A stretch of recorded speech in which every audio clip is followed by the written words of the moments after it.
We're going live. We're going live. We're going live. You are about to get highly educated with the Cannabis Closet Podcast with Canna Queen and MJ.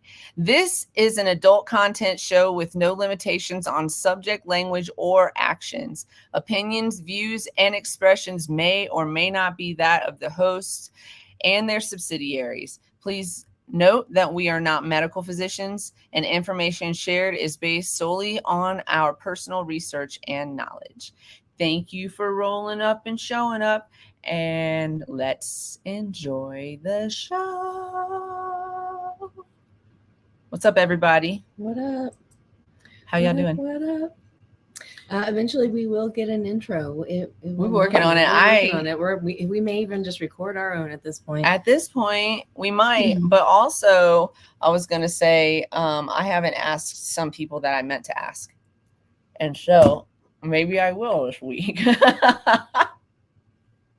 I hope that I will this week. Who's this? Of course it is. Lil Bobby Customs. Can you please right now go shoot me a quick DM? What's up? Yay!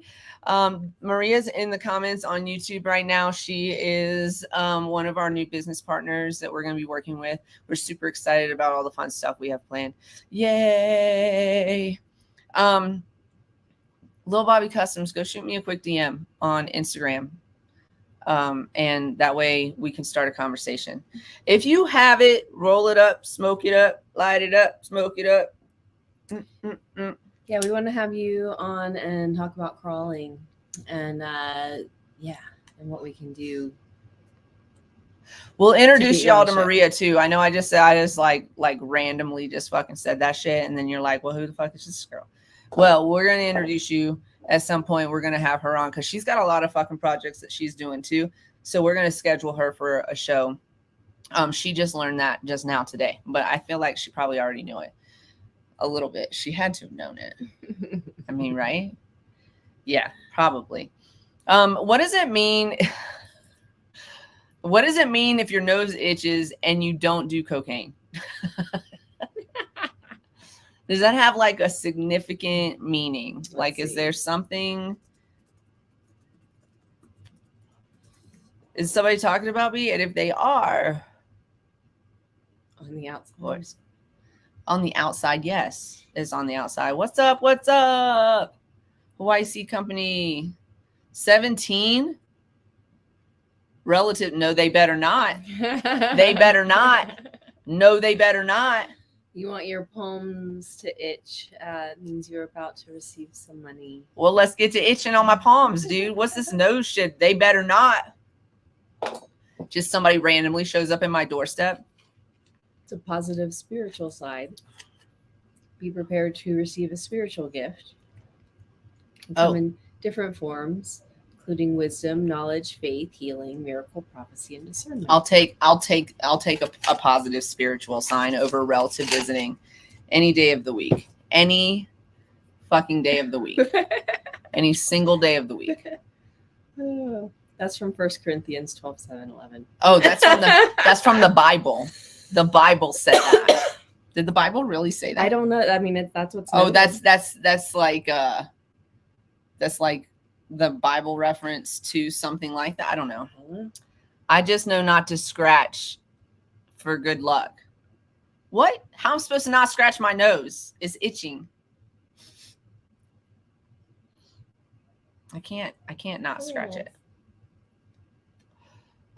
So yeah, that's a thing that just is happening right now. Itching nose. Tap tap, like this, like smack. Oh yeah, it's like you're not supposed to scratch or rub. Oh yeah, you're supposed to like tap it. Which I got you. I am impatient about things though. So, what's new? It's weird to see myself on the camera over here and over here. Well, it's weird for us to both be in one spot and and where to look and which thing to read because when I'm down here and over here. What's new? I don't know. Since Monday, not much. I'm still watching The Walking Dead. I'm still here. and down on the Front Range because it's snowing. Because it's snowing, like it is snowing, like swirling snow. Yeah, it's stupid. And so, for those that are out traveling and on the roads, we wish you safety and be careful. Don't be out there if you don't have to be. Colorado. It's all over too. It's not just us. It's down south too, which is why I didn't go down south.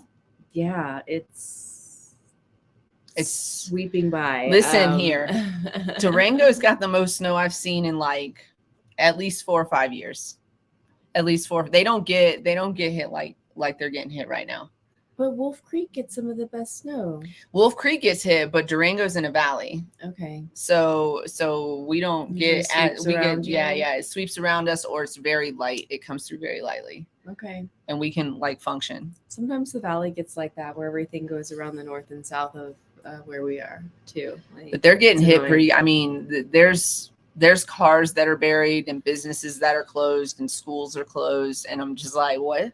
I think all of Colorado is engulfed right now in snow. Yeah. So everyone be safe, stay warm. Yes, there's a lot of that. I was just talking about that. I've got like 4 things lined up for this weekend alone. So starting on Thursday. So I'm hoping that everything is like done. Like, I know it's not going to clear up or nothing, but at least it'll be done, maybe coming down. And then the roads will start being cleared. And then by Thursday. I mean, our CDOT's pretty fabulous. They're not bad. Yeah. I was about to wash my car. Don't do it. I'm just going to wait. If I'm mad about anything, that's probably what it is today. More snow. I'm tired of it. I mean, I say a little bit. I think I told somebody today that I think I manifested this trip being canceled because I really need a break from Durango after recent events. And I'm just kind of like overwhelmed by this feeling of like disappointment in some of the individuals that I know out there. Right. And so, yeah, I'm kind of glad that this month was canceled, but I am coming back. I'm not bitter or, I just need a minute. But I will be back down in Durango next month for Snowdown. So definitely coming back down. Just need a second for a breath. You know what I'm saying? Y'all ever feel that way about people or towns, spaces? Yes. Or like whole towns. But I love Durango. And the people that I know that are real life, that are like solid. Those people are some of the dopest people ever. So I don't need to be on here anymore. I'm gonna remove the Airstream. Cool. So today am I in the right place? I should look, right? Maybe. Today we were just going to talk about some different news headlines and stuff because they're really relevant and covering a lot of area nationally. So I guess we'll just kind of jump right into it. Let's do it. Yeah, so let's do it. So the first one that I actually really want to talk about is a big deal. It's a big deal. Now, not everybody may be big on this subject, but enough people are, and also is concerning one of our constitutional rights. As you may know, if you've watched this show or followed me for a while, I'm pretty progressive, but I'm like for humans. So like whatever benefits us as humans, that's what I'm for. And so while I'm super progressive and for those things, I'm also not anti-gun. I'm pro-gun reform and regulation, but I'm not anti-gun. And one of the things that really bothers me about being a cannabis medical card holder is that I legally cannot purchase a firearm. Because there's, if you can scroll down a little bit on that, there's federal regulation, and it's on every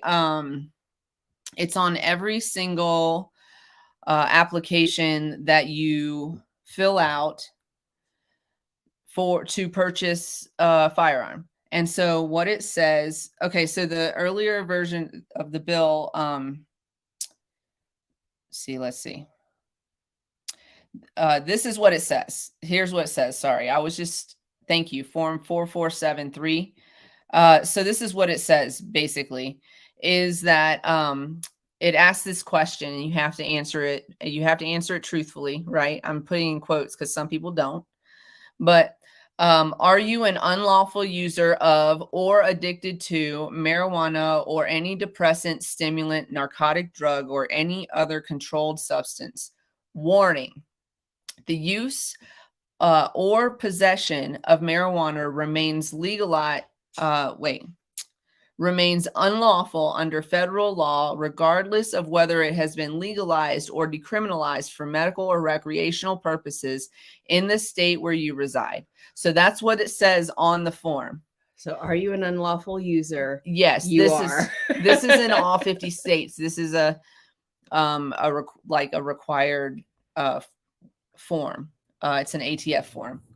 And so in order to purchase a firearm, you have to fill out this form, and you have to admit to something, and here's the problem is when I used to teach this, because this question inevitably came up, and inevitably I had to say in the past, now some states have made, some states have made it clear in their cannabis laws that they do allow cannabis card holders to also carry firearms legally. But federally speaking, which is who the ATF is through, it's a federal organization. It's a no, you're not technically legally. And here's the thing is how are they going to know? Okay, well, they're not going to know unless you get pulled over for something, or there's something that happens where they recognize that you have both cannabis in your possession or on your person, and also a firearm on your person. And that could happen in just a basic traffic stop. So that's where it kind of gets a little sticky, and now you're breaking a federal law. You either have this firearm under non-legal circumstances, or you lied to get the firearm, which is also illegal, right, on a federal form. And so that's where they kind of get you. A lot of states are fighting back about that. A lot of states are like, no, this is not a reason for you to not be able to get a firearm, or to lose your Second Amendment rights. This is not a reason for that. There are reasons for that. Being charged with a violent crime that included firearms or some other type of weapon, that could be a reason, but not this. This is not a reason, right? But anyway, this is federal. So, I could hear myself upstairs. It's okay. Don't turn it down. It's fine. So, is this the top of it right here? Yeah, this is. I read 10 articles today to prepare for this show. So just let me get my Cliff's notes, you guys. Representative, scroll back down, please. Representative Alex Mooney. Okay, so here's the interesting thing about things that I'm going to talk about today. There is a lot of Republican-led advancement in cannabis and also psychedelics.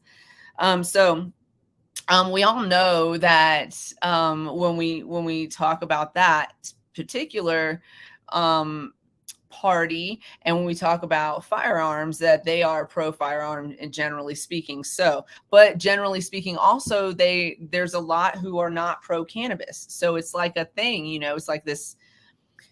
So Republican Alex Mooney, who is out of West Virginia, he introduced a bill which appears to be the same as a measure that was originally filed in 2019 but did not advance. He has being co-sponsored on this bill by Brian Mast, a representative out of Florida, who's also a Republican. He is the co-chair of the Congressional Cannabis Caucus, and Representative Tom Macy, also a Republican out of Kentucky. This is very important. Cannabis is a bipartisan concern. Cannabis across the board is agreed upon by both parties. It doesn't matter what party you're in. The people say yes to legalization. Yes, agreed. And it goes into also the money. And so they want theirs. And so why not? I mean, it's kind of stupid for people that aren't getting involved in cannabis, knowing that this is where it's going. Yeah, make sure you hydrate. And so they're saying that the full text isn't available yet. So they're still, yes, that's. I was gonna say, actually, you cannot be addicted to prescribed pain pills. Actually, the language does say that that's one of the are you addicted to or using illegally? So those two things, you know, they can be separate or they can be so it does say that. But yes, you're right about the other thing. You can be a full-on alcoholic. You can be a full-on alcoholic and own firearms. And you can wake up and go to work the next morning and carry a firearm. So yeah, there's and obviously we know also that alcohol is responsible a lot of times for belligerent behavior, sometimes blackout behavior with alcohol poisoning and things like that. And if you involve a firearm in that, it goes sideways really fast. It's not a good combination. Not at all. The title of this measure, which is called the Second Amendment Protection Act, again, as MJ said, it's not fully written out or and everything yet. But the title of the measure seeks to amend this federal statute where it's concerned with the sale, purchase, shipment, receipt, or possession of a firearm or ammunition by a user of medical cannabis. And so that's a big deal. So now we're like, if this bill passes, we will no longer be barred from legally owning a firearm. Because basically, if you lie on that form, you don't legally own that firearm, basically, because you lied on a federal form in order to get it, and you wouldn't have gotten it had you not. But anyways, just, you know, be careful with your life. Yeah, we're all adults here. But again, let's say, can you scroll down to that again? So yeah, it says, are you an unlawful user of or addicted to marijuana or any depressant, stimulant, narcotic drug, or any other controlled substance? So prescription medication is actually a controlled substance. And so under this law, actually, no, you can't be addicted to, which how are they going to prove it except for like maybe like multiple incidents of something, but they don't, you know, they're not going around tracking you down. They're not tracking you down, right? Will probably, I mean, there's got to be a way for them and to also check certain things. Also not like, here's the difference. To be in possession of cannabis is federally illegal. And so if you are even in possession of cannabis, then this applies to you and you're not supposed to get a firearm. But if you're in possession of a narcotic, prescription drug, or a controlled substance that's been prescribed to you, that's not proof of addiction. And so, and it's a lawful drug under the federal government, under federal law.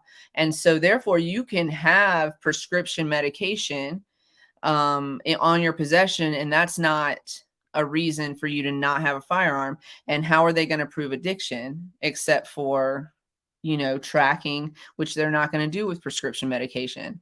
But with cannabis, it's just like a blanket. It's the blanket has covered everything. It's like, oh, well, it's federally illegal. while they, okay, every time I say that, I always have to remind, like, I always want to say this after I say it's federally illegal. They tax us federal income tax on cannabis. Like, we pay federal taxes as cannabis businesses pay federal tax. And then the federal government's like, well, we're not going to legalize it, and we're not going to give you a way to like legally put your money in a bank either. So good luck. Yeah. You know, just, but we'll take your tax money. We'll take your money, but we'll not give you anything in return for it. Yeah. Like, no, you don't no get security. Anything in return for it. You don't get to bank. You don't get to like legally do your business.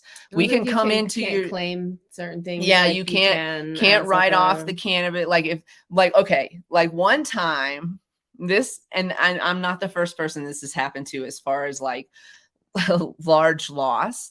One time I pulled into my driveway after a long day of work. I'd been there since before we opened. I was in that office. I spent all day there, like 12 plus hours there. And I get a call from the person who's still there. And she says, you gotta come back right now. And I said, well, what's up? And she said, the shelf broke. I said, what? She said, the shelf, I didn't even get out of my car. She said the shelf broke and a bunch of jars broke. And I was like, okay. And and it had glass in it. We had to like sweep it all up. And like, really, we lost a lot of it. We lost, like, some jars didn't break, thank goodness. But the glass shelves broke. And then the jars hit the ground and some of them broke too. And so there's glass everywhere. We had our like handyman back there helping us clean up. What do you do? We had to weigh it out and write it off. We had to not write it off, but write it out of the system and say, you know, this is a loss. We could never get that money back. That is a complete loss. We just had to report it to the state and take pictures of that shit and everything and put it in a secure dumpster, whatever. We had to do all of those things, but never will we get that money for that. We can't write it off. We can't write it off as a loss. So there's no getting it back. There's none of that. But they take our federal income tax while they do this shit right here, you know? So yeah, it's, but let's keep an eye on this because, this is what I just said too. The prohibition has been widely criticized, on a bipartisan basis. So, across the board, both sides of the coin and everybody in between pretty much agrees that cannabis should be legalized, decriminalized. Some people believe it should be completely descheduled, which is where I'm at on it. And some people think it should get a different schedule, which I'm not, on board with that really. I think that's kind of silly. Schedule, is this it? The Schedule 6 Foundation. Schedule 6, separate, putting it in a whole separate category. I just kind of get tired of like the compromise that we constantly do just to appease people who are just being absolutely fucking ridiculous right now about cannabis. The proof is there. There's so many states that have legalized either medicinally or adult use or both, that we can see the results of that, which we're going to talk a little bit about that today too. We have an article about how alcohol abuse syndrome or whatever it's called has been dropping because in places where cannabis is legal. And we see that with opioid addiction. We see that with any like street drug addiction as well. We see it all the time with alcohol. We see these numbers like reducing like use, overdoses, etc., reducing in states that have legalized, especially states that have legalized fully across the board, where like literally anybody can get it. Which, yeah, the same. Okay. So yeah, sometimes, but even even on that subject, like that's kind of crazy. Like we have to do this compromise thing where we can't own a firearm legally because we use a state legal medicine, regardless of what side of the shop that you get it on. It's state legal, and it's just like another way to control us. We're not a show about firearms or firearm or gun control but or we anything want like the that. same, But we want to have access to. If yeah, there's a zombie apocalypse, I need to be able to stock up. No, don't but worry, for all realness, don't worry, we're good. I know. So I don't have to worry about these things, but also it does make it incapable for people to feel safe in this world. There are some ridiculous laws that, like, there are ridiculous, like some of the gun laws are a little bit ridiculous. We're not going to get into that today. Some of the fact that we don't have certain gun laws are absolutely ridiculous. And then having these crazy laws on cannabis consumers, I would personally, and maybe I'm biased because I'm a cannabis consumer and not an alcohol user, but I would personally rather a couple of things happen in my life. I would rather have grown up with a cannabis user that had PTSD than an alcohol user who had PTSD. I would rather that person who owns a firearm be a cannabis user rather than an alcohol consumer. Like, I would rather those things in this life, but that's not. It's just silly to me, because we've seen the statistics on alcohol abuse and involving firearms when alcohol is also in the mix. Is just, we've seen what happens. Yes, this per the Cole memo, which was originally kind of overturned, but then our great what was his name? God, I used to love saying his name all the time. What's his name? He reinstated it anyways. And then nobody ever did anything about it. We just kind of played by the Cole memo rules. And then it was overturned, but we just still played by them. So it was like never really reinstated, honestly. But yes, per the Cole memo, one of the things on the list as a compromise for getting, state legal or letting states go ahead and legalize without federal interference was the Cole memo. The Cole memo was a compromise so that states could legalize cannabis medicinally and not feel the wrath of the federal government coming in and raiding their shops and shutting them down and arresting their patients like we were seeing in California. Right. In the early days, they used to do that all day. They'd kick in the door, they'd arrest patients, they'd make fun of people in wheelchairs that were amputees. They'd make little snide remarks. They'd steal from the dispensaries, and they would destroy a not write-offable product. So like something we can't ever get back. And then they would tie it up in the court system for a long period of time.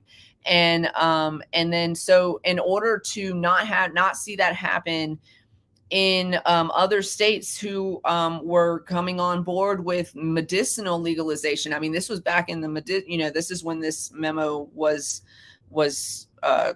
created to address the cannabis industry. The federal government will not bother you if you in fact followed these rules that we have written. And one of those rules was you cannot mix cannabis and firearms. You can't have one if you are a medical card holder or if you are a consumer or somebody who has cannabis on their person. It's illegal. And that's part of it. That was a compromise for us. And now you see, like, here we are, and that was back in 2012, maybe before that, somewhere in the early 2000s, earlier, somewhere there. That was written for us to be able to, as states, I want to say earlier than 2012, for us to be able to, as states, go ahead and write rules for our cannabis space, and the federal government would not come in and kick our doors in and arrest our patients. And so so we compromised. And here we are in 2023, still compromising, still trying to get our Second Amendment rights back as cannabis card holders. Like they took it away from us when they were like, you can have cannabis, but you can't have it with all of your constitutional rights. You can't have it with all of your constitutional rights. So, like, you see, when we get all kind of hyped up about how you guys as states make compromises to legalize cannabis, this is a proof of what we're talking about. I'm going to be real honest with you. That I don't want to be I'm not trying to be a naysayer, right? I hope that this passes, but it's not going to pass both houses. It's not going to put both the House and the Senate. It's not going to pass both. It's just not. You guys, we're still going to be fighting this fight in like 5 years, trying to get until it makes it's got to be beneficial to someone that it to where they'll say, okay, yes, we can do this. But then where does the give and take start? Like, okay, yeah. well, and it's going to be a long conversation. But continue talking to your representatives, put it out there. Yes, I want this. I want it. And states are listening to their constituents. Certain states, not all of them, have put into their cannabis laws that their cannabis card holders are within the state legal to carry a firearm.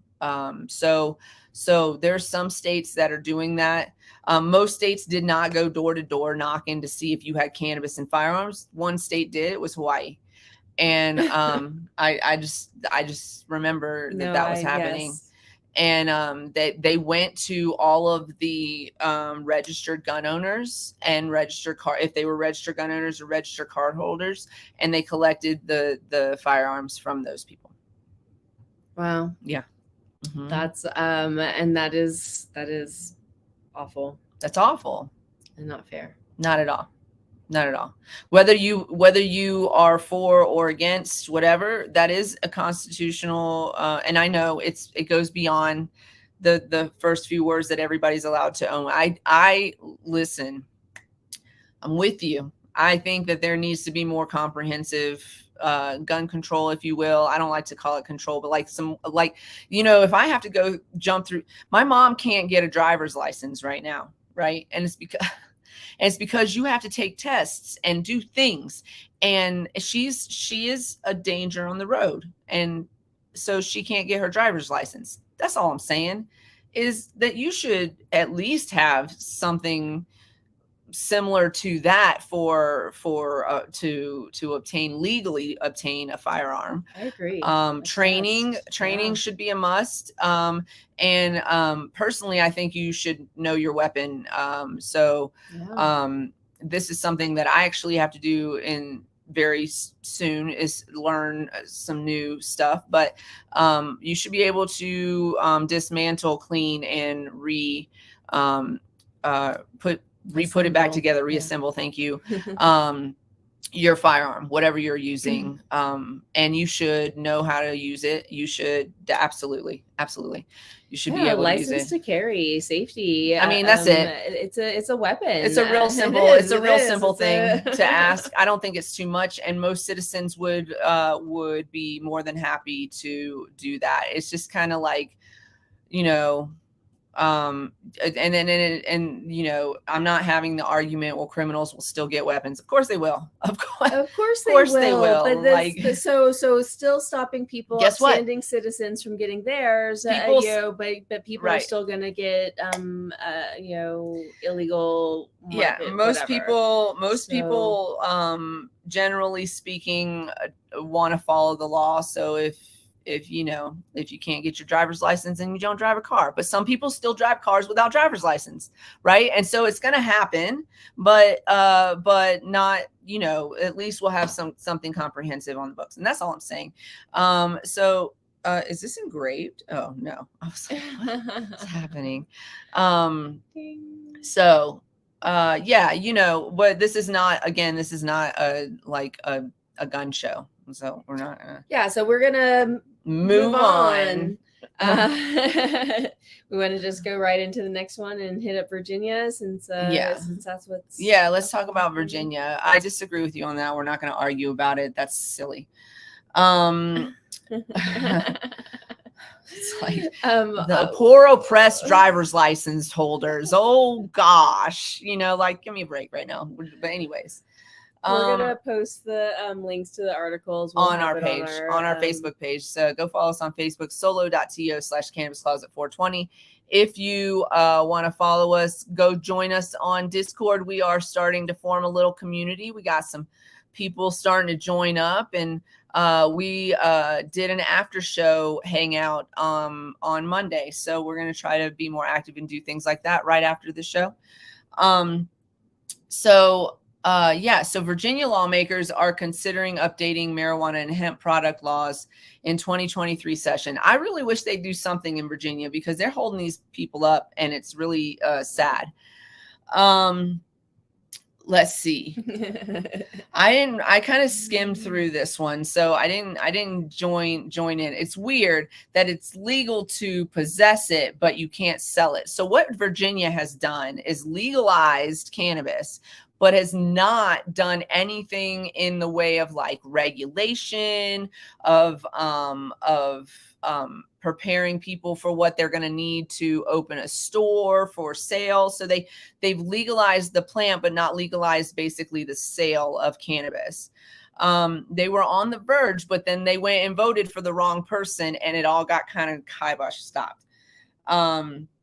So there are some concerns by some of the individuals, some of the representatives out there. There are some concerns about cannabis and hemp products being available to the general public without regulatory authority. What are we selling? Is it safe for public consumption? Those kind of concerns. So in Virginia, you can get kind of anything at a gas station. You can get Delta 8, you can get CBD. I don't know that you can get Delta 9, but probably you can get Delta 9, maybe hemp derived or maybe otherwise. In like just all general spaces, gas stations, convenience stores, some grocery stores, right? They say it's easy to obtain the medical card there. We haven't looked into it. I am going to look into it though. We do have some Virginia ties, so we'll add that to our follow-up. I'm not sure how easy. And if you are in Virginia, you hear the sound of our voice and you are a medical card holder, tell us about it. I will say that I don't know if the of obtaining a medical card is easy or hard, but I do know that the prices are still crazy exorbitant in the medical space. So like 1 gram cartridges are like in the medical space, like over $70. Sometimes double that, right? So they're paying flower, is there like flower laws and such, I'm sure. And then DC is legal, so to sell. But they have a weird legalization too, because I haven't looked into their laws lately. Have they changed it? Because it was a barter system before. You couldn't legally sell cannabis. You could gift it, but I could legally sell you this hoodie. And you get an ounce or whatever. Yeah. Right. So that's a weird one too. Like, why do we have to play these fucking games? Why can't we just run our business how we run our business? You know what I'm saying? Right. We always feel like we have to jump through hoops or, again, acquiesce, make it, skirt around the issue. You got to like, you got to jump through hoops. You got to jump through hoops to bank. You have to jump through hoops to sell a product that you've made legal or decriminalized in your state. Anyways, so there are some representatives that are a little nervous about the laws. Majority Leader Dick Saslaw, he is a Democrat out of Fairfax, Virginia. He says, I think by and large, most of the people would like to get it straight. We haven't done it.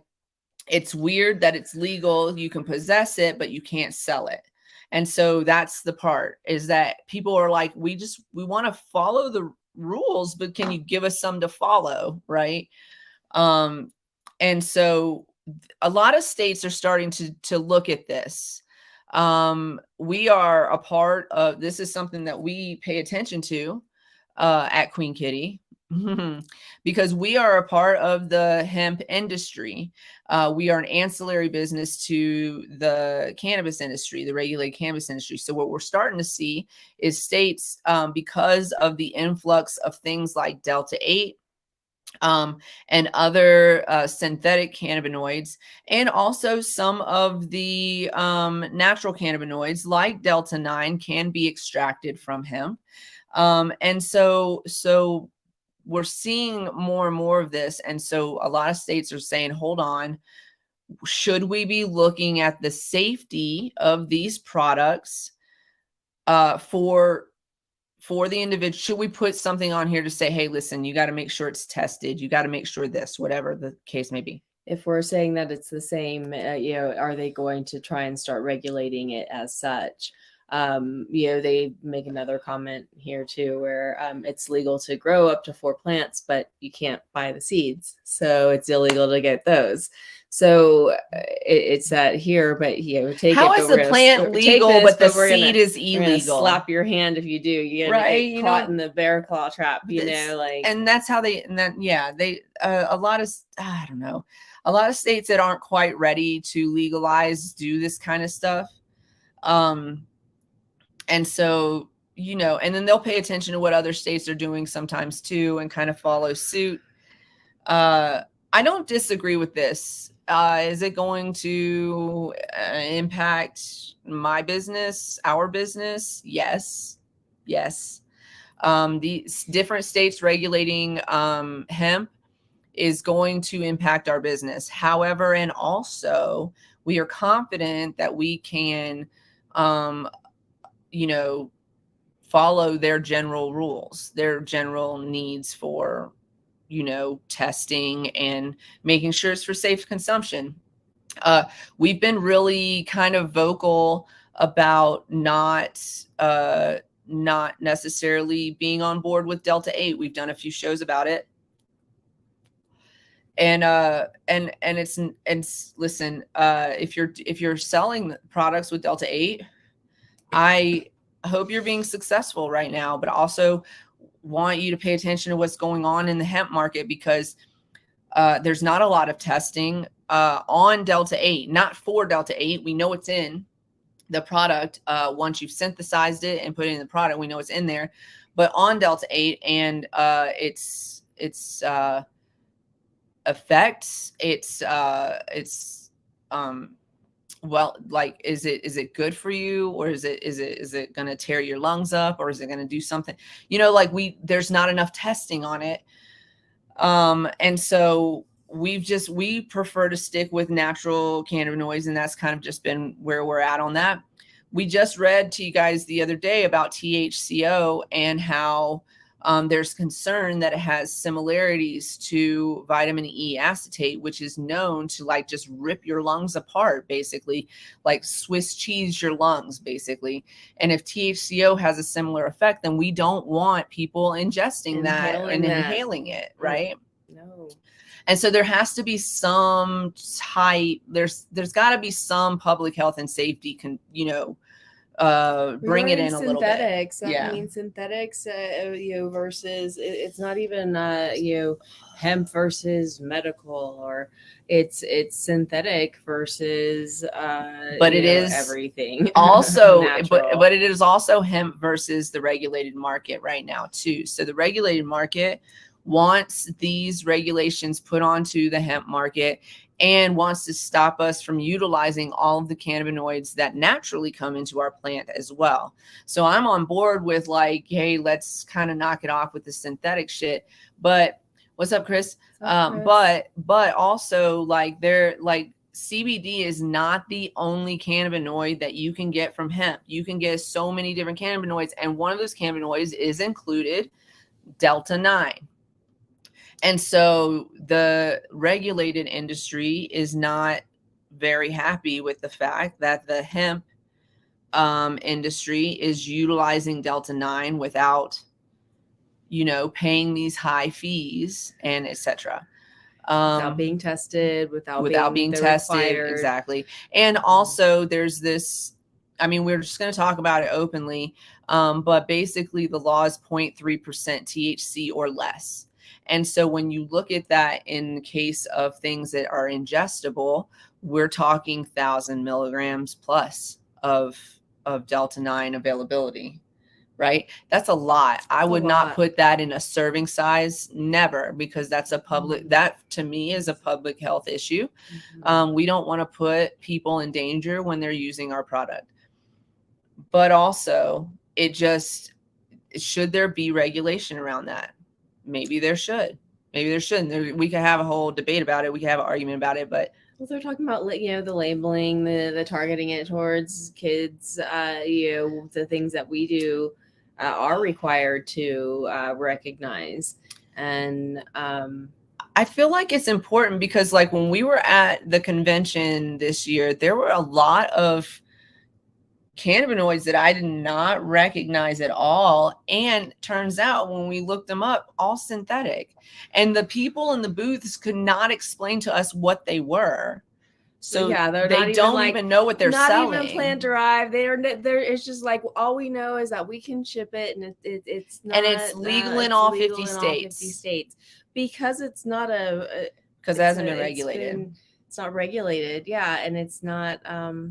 They don't even know what its effect might be on the masses. There's not like there's testing. There's no testing. It's not like there's you know, even any what do they call it, anecdotal evidence of what's going on. Yes, people are talking about it, but ooh yay, and then it's like we're chasing this high, and I hate to see us chasing it in our space like this, because this looks very it just looks very well, not organic at all. Like, it's synthetic. It's a synthetic high. It builds a case against cannabis in the sense that they'll start to regulate it in a sense where it's not you know, available again to us. It goes back to the government and the government processing it, and you know, so this is where standing up for your individual, you know, laws in your states, and hoping to also keep, you know, states able to, you know, keep us alive a little. I mean, I don't know. The idea of full federal legalization scares the shit out of me. It scares the shit out of me too, because, you know, Big Pharma is going to come in, and they already have. They've already started. They're the owners of your corporate cannabis. Big Pharma owns your corporate cannabis. Of your extractions, y'all.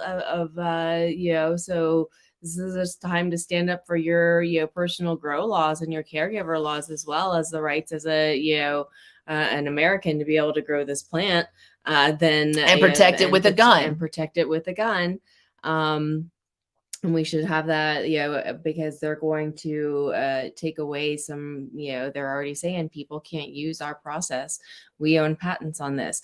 Patenting on things, okay. Yeah. You know, so that was that GW pharmaceutical story we were talking about. So we had that on our last show. And so there's another Republican trying to get in on the whole cannabis, pro cannabis, I think is where they're saying, they're calling him the legal weed guy. Hold. But he's oh, now y'all the legal weed guys? Y'all's party has been blocking this for so many years. Welcome to the fucking show. He's a devout Christian, widely thought to be considering a presidential run. I don't know. I can't believe anybody that's a devout Christian that doesn't believe in cannabis.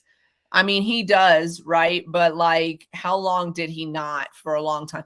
Like if you believe in Jesus, then you don't believe that cannabis is like what? Jesus was a whole hippie, y'all. Like, and also anointed oil and burning bushes and shit. Like what? The plant, the healing plant, you know, like, hello, God, if you know, they're like, she's blasphemous, I'm out of here. Brought all those plants to, you know, they are good. That was, you know, that is, you know. I mean, even poison ivy has some good traits. If it's not you that's itching, it's for its own protection. That's right. True. Right. Yeah.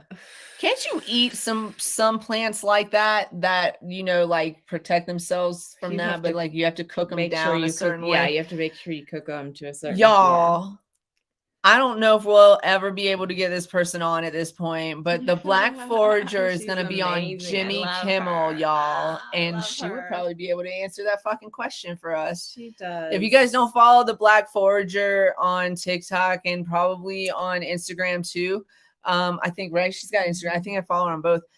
Please go find her and follow her. She's so amazing. Her personality is so epic and fabulous, and she knows so much about plants and how you can utilize them in your everyday diet. You can just go out into the woods behind your house and find food and listen, she's going to be one of the most important people to protect during the zombie apocalypse.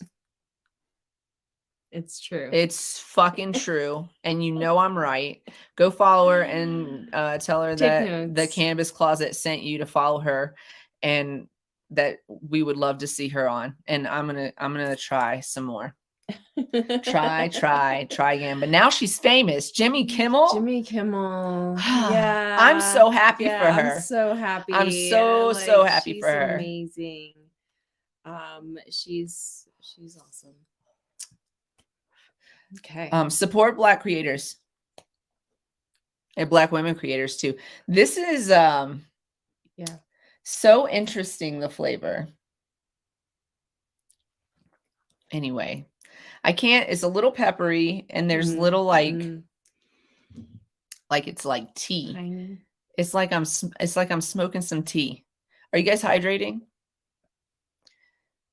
So anyway, Virginia, keep your eye out. They're looking to maybe do some regulations.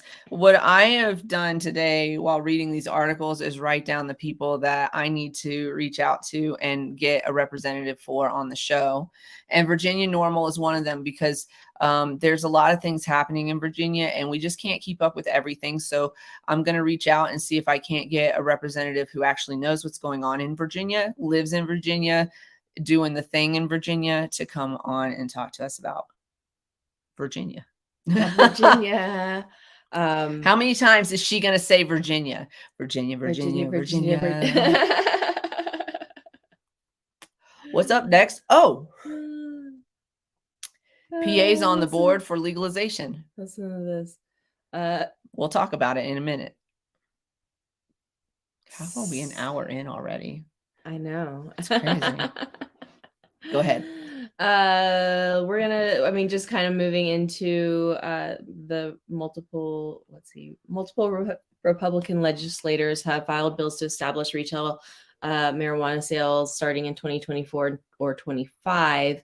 But the House of Delegates Speaker Todd Gilbert, a Republican out of Shenandoah, says he's not sure what the General Assembly will do. They basically said, "Here you go," but no, we'll come back and do it later. Y'all famous for we'll come back and do it later. Listen, if you are listening to our show or watching our show and you live in Virginia, reach out to your leaders and ask them what they're going to do about this. Ask them point blank, are you going to allow for sales by the year 2024, 2025 at the latest? Are you going to vote for that, or are you not? I need to know that before the midterm election, before the next election, whatever, before the special election. I need to know that. That's a thing you need to know about your representatives.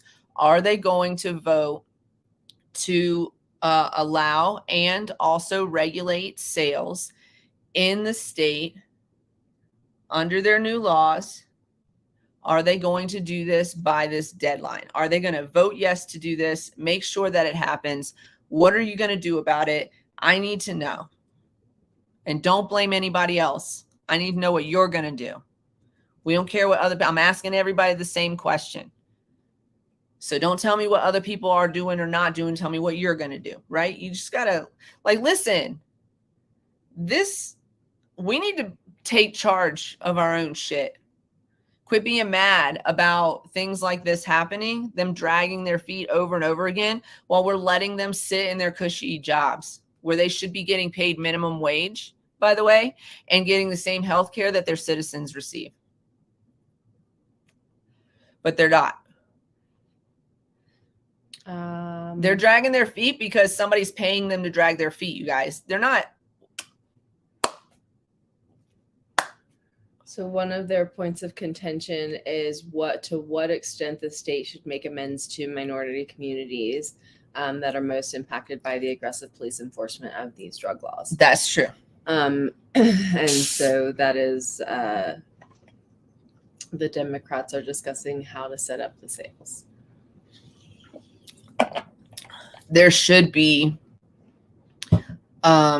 There should not be a necessity for, but there's always a necessity for a social equity program so that other people can have fucking businesses in the state that are not white men.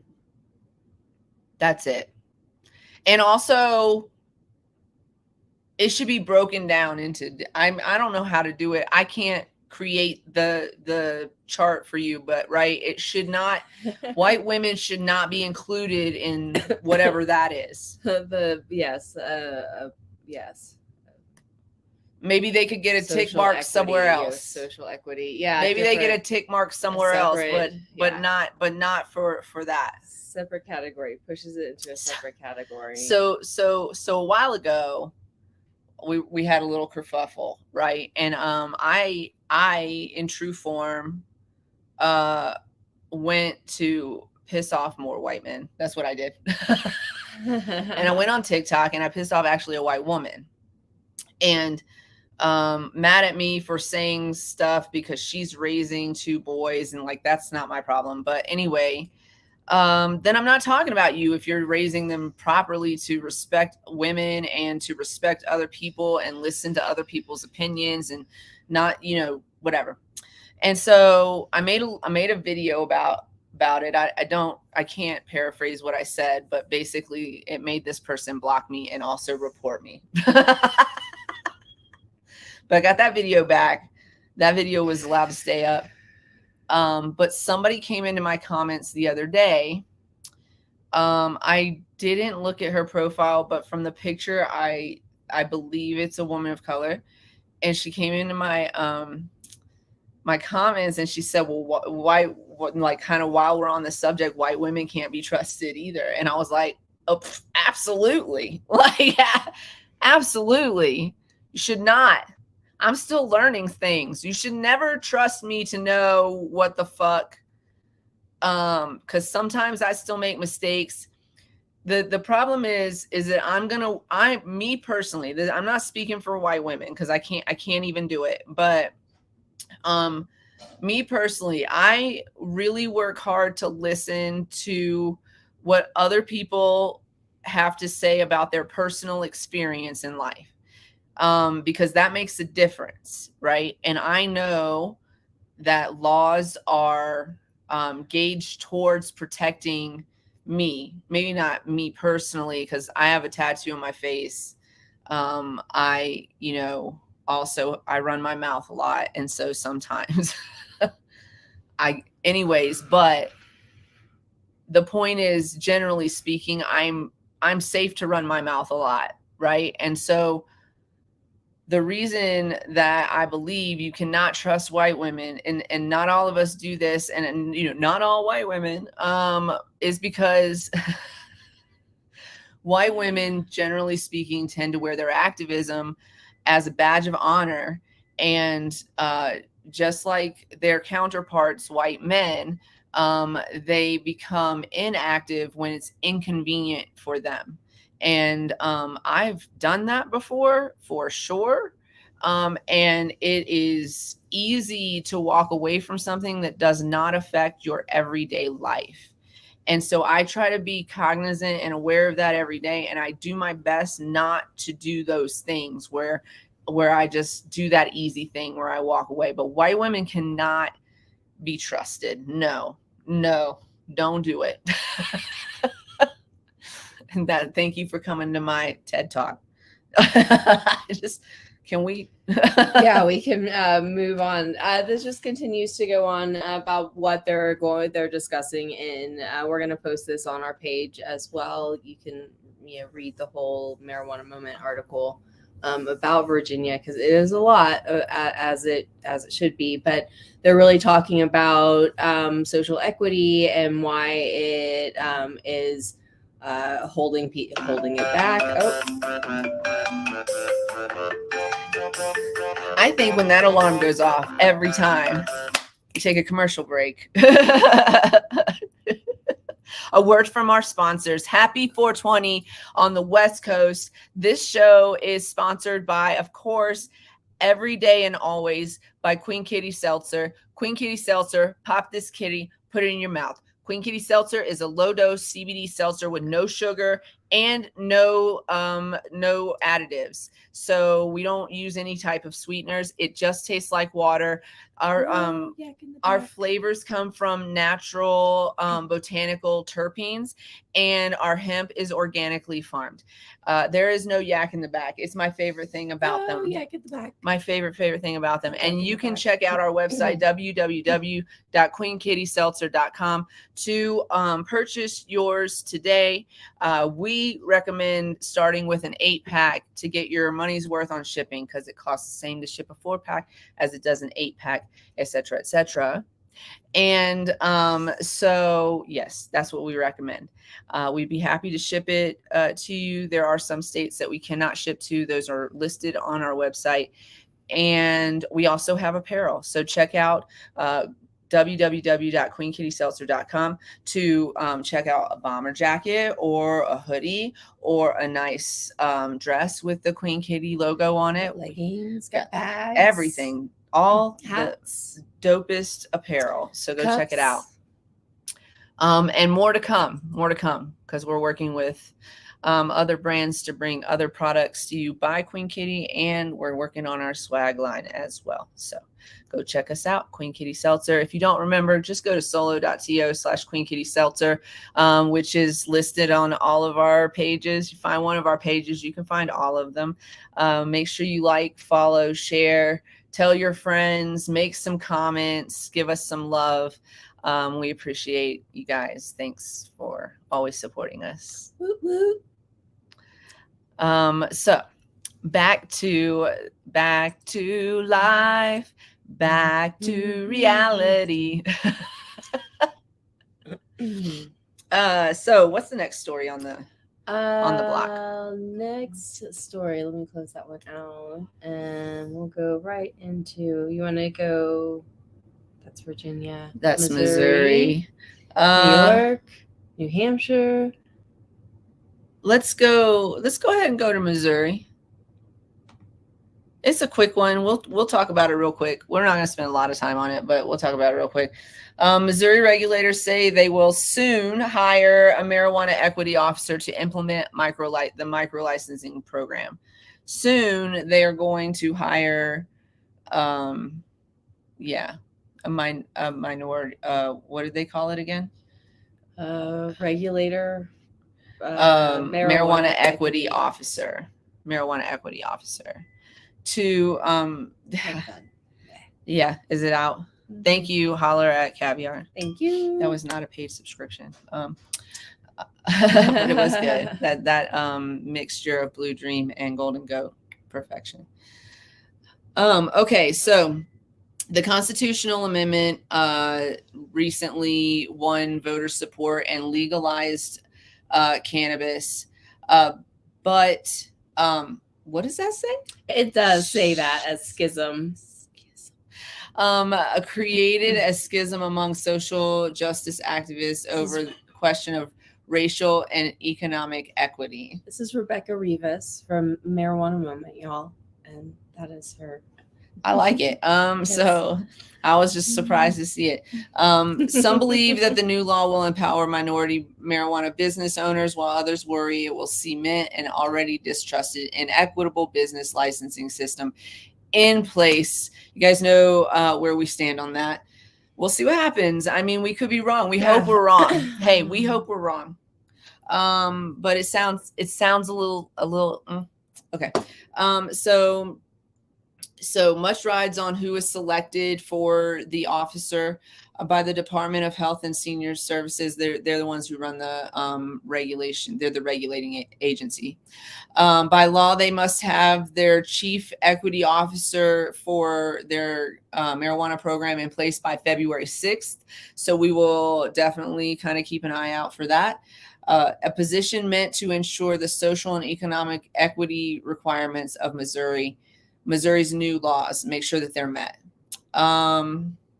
They are taking applications, I guess, and still. No, I think it says they're announcing the chief equity officer soon. Yeah. I felt like I read earlier that they were still, but they did put out for applications. Oh, here it is. That's what it says. They posted on their Missouri careers November 29th to December 9th, and now they're going through the applications, deciding who they're going to talk to, etc. They are on a timeline, tick-tock, because it's almost the end of January. What happened? We're riding in the middle right now, but like literally this weekend is, so they don't have that much time because they have to have it in like the first week of February. They will report directly to the division director and will exercise significant independence while also working closely with other teams within the division. So we'll see what that looks like again, but keep an eye out, and hopefully they get this person hired and we can all agree with their qualifications. The person will, so they're going to be responsible for, what does that say? Their responsibilities will include leading communication about the program, conducting reviews to certify micro businesses are eligible and applicants are in good standing for a license. That person will also create and promote an educational program around the licensing program and available support and resources for individuals applying for micro business licenses. So that's interesting. And if you're listening to the sound of my voice, Missouri, some of you are educators, so that could be something that would be interesting to you. Not that I'm not saying that you necessarily want to work within the system, but maybe you do. Maybe we need more of you out in the system, working within the system. What else? They'll establish a target technical assistance program to communities impacted by cannabis prohibition and compile an annual report on compliance. So, okay. And then, so Adolphus Pruitt, who is the president of the St. Louis NAACP chapter, sorry, I need to drink some water, was among those who pushed for the creation of a chief equity officer position as part of the legalization campaign. So at least somebody to make sure that this is being done right, and maybe avoid those things that we were a little afraid of. Right. Like big businesses coming in under the wire, like under some kind of weird loophole situation. Right, that it's actually done properly. So yeah, that's good. Hopefully it's they are saying that they're not sure how many people actually applied. They're not listing that out here. So who knows what the pool is for that. They're saying the report should include demographic characteristic of business owners, Pruitt says, and their employees, which would put the state one step closer towards weighing racial diversity in the license application process. So they're standing by it. Let's see. I just, I guess my opinion on it is that, not that my opinion matters, but that my opinion on it is that like, why is the micro license the answer? I know. It just seems so confining, like it's limited. Yeah. And so I feel like there could have been something better, but if this is what we have to work with right now, then at least maybe there's somebody there to make sure that these are legitimately eligible applicants, right? Like legitimate, and maintain that. I mean, you know how they're going to compete in the market is if y'all say as a community, we will not shop at big cannabis. We will only shop at, you know, mom and pop micro business. And we will accept that this is what they have to offer. And we will fight to get them the ability to offer more, because that's the only way they can do it, honestly. And so, and they should be able to provide good, you know, products. That's why we're here. Like it's not just for the brands and the whatever. Like I don't know. You know, I will say I buy from dispensaries out of convenience, because right now I'm not growing my own and I haven't, like, you know, found who I want to, like, you know, have a regular relationship with and cost-effective relationship with. Yeah, no, I mean, and finding in a new facility, finding a new dispensary in a new place is hard. One of the things, and no hate on my Gromies, your shit is fire. It absolutely is. But one of the things that keeps, I mean, I can walk out of the door in a lot of places with $100 ounce, and like the $150 ounce or the $260 ounce is starting to become like kind of not as much of a thing in Colorado. You know, I don't know your audience a little bit. And I know that your flower is amazing, and it's worth its weight in gold. It is, it absolutely is. But also, like, if I you know, and the places that I go grow pretty decent and I'm pretty happy with it. Of course I want to grow my own. I'm not hating on y'all for putting your prices on it, but sometimes I can't afford y'all, so I have to go to a dispensary, unfortunately. And honestly, I would prefer to buy underground, because a lot of, like I said, it's like a lot of people, but I can't afford it. I have to, which is crazy to say. I know some of you are sitting there like, what? I can't afford to go to the dispensary. I got to go. But then also, when I go to those states who can't afford to go to the dispensary and got to go to their grow me about it, I still can't afford their grow me. I'm like, you know, I'm gonna bring some sand to this beach. It's so crazy how the markets fluctuate. It does fluctuate, and what's considered the only reason I care about the name is so that because the name oftentimes kind of depicts what you're getting. Yeah. So like if it's really truly a blue dream, then I kind of like have an idea of what I'm getting, as opposed to like, I don't know what this is, some dank ass, right? But then I don't know, like, is it going to put me to sleep on my couch, or am I going to be able to like work through the whole day? Y'all hear how fast I'm talking right now? But that's because of this, like, goat dream, which I don't know. I might have gone with a different name. Like I might have gone, Dream Goat, something, I don't know, but I like it. It was very good. And if you're in Colorado, this was on the medical side. It's a caviar. So it's, you know, but yeah, anyways, so sometimes prices drive me away, but really, if you can grow your own and you have the ability to grow your own, and don't let your regulators take that away from you, you know what I'm saying? Like, yeah. So fight for your right to grow, and fight for your micro businesses, Missouri. Fight for your micro businesses. Fight for your mom and pops, your small businesses, your BIPOC owned businesses, your women owned businesses. Fight for those businesses. So yeah, we'll post that on the page too. We won't get too deep into that one. We'll keep an eye out. February 6th or 9th or something like that. I think it was 9th. Is when that deadline is to have that person in place.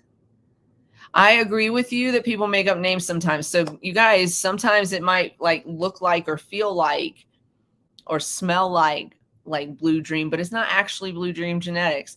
And also I have two opposing opinions on this. I think that oftentimes you will walk into a space, even a legalized space, and it'll say something like Purple Kush, right? But it's not an actual Purple Kush.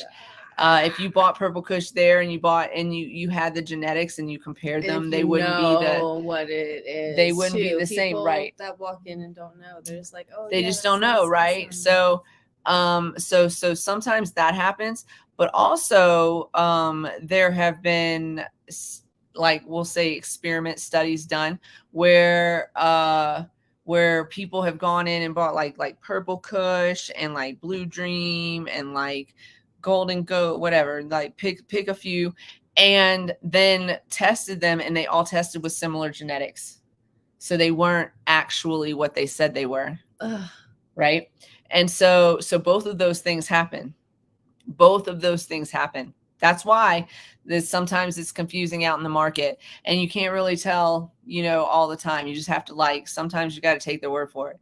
Right. Do you think the terpenes change on that too? Did they do that part of the test, or was it just I read that probably a couple of years ago. Just the yeah, maybe not.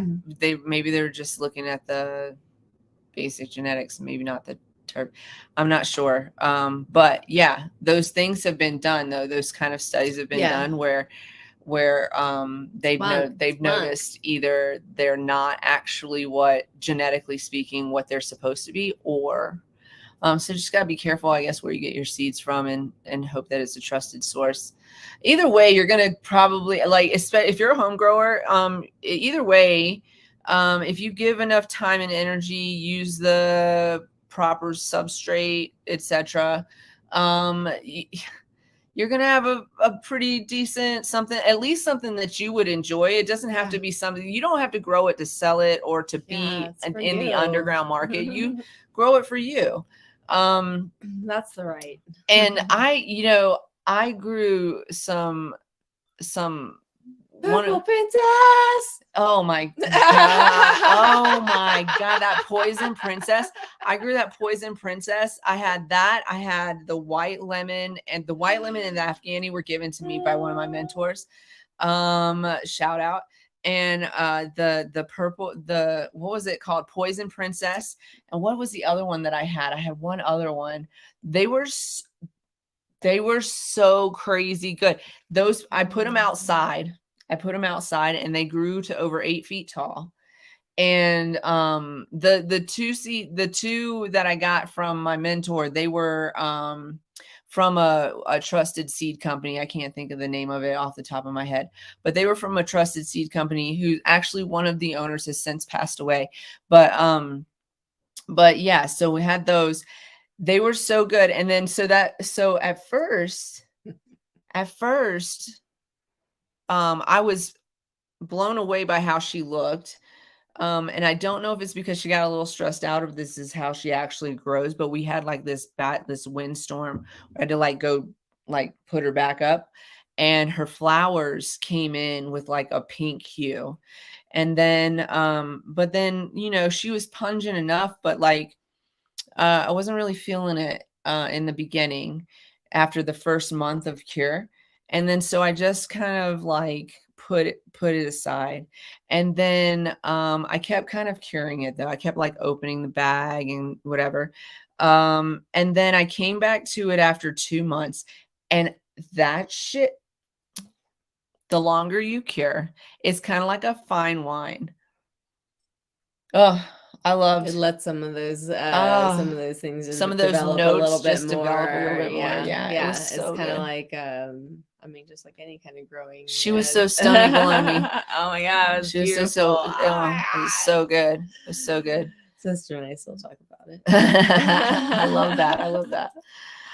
So okay, you guys, there are 2 states that we're just gonna touch on these. New York governor signs a bill to mandate state legalization of Schedule 1 drugs like psilocybin, MDMA, if federal law changes. So if the law changes, is what they're saying, they want to put like a mandate on these types of drugs. Part of the reason that these representatives are starting to support these things, they're seeing like public opinion change on these things, and that especially with psilocybin, plant medicine is very, very, very important and popular right now amongst their constituents. So let's see. The governor of New York recently signed legislation mandating that the state immediately reschedule or deschedule Schedule 1 drugs like MDMA and psilocybin if they are reclassified under federal law. The companion assembly and Senate bill signed by Governor Kathy Hochul, she's a Democrat, late last month are meant to provide for parity between the New York state schedule and the federal schedule when certain drugs are approved for medical treatment. So what they're doing is they're just trying to get ahead of the law. They're not actually changing or declassifying or rescheduling these particular substances. But what they're saying is that if federal law says that these substances are going to be either decriminalized, descheduled, or rescheduled, then we as a state will follow suit. We will do that immediately. It's written into the law. That's what we're going to do. They have a couple of assembly member sponsors. So this is something that could probably, it's a simple one. Nobody has to actually do anything, right? They're just saying, hey, and whatever the federal government says about psilocybin, that's what we're going to say about psilocybin. We're going to keep it at where it's at right now. But if they say, hey, that, and then they even say, the newly enacted law applies to all Schedule 1 drugs. The sponsor memo explicitly references MDMA and psilocybin as examples of the types of substances that are promoted by lawmakers for the reform. So yeah, but basically it's an easy one. Hopefully it passes. They don't want any gaps in services. Yeah, no. so they pretty much want. They're like, we want to make money where there's money to be made. So like if the federal government declassifies or decriminalizes, and then we'll do it immediately so that we can then start regulating this and make some money off of it. That's what New York said. Right. So they're already starting to build those laws, talk about what that means as an industry. And so get in. Yeah, I like it. Oregon started the ball rolling on this, and I think a lot of states are just kind of looking at it like, hey, let's get ready for the next adventure. So yeah, good job, New York. It's kind of simple, but it's a step in the right direction. New Hampshire's doing something similar. We'll take a look at that real quick. They are actually filing a bill to legalize psychedelics like LSD and psilocybin.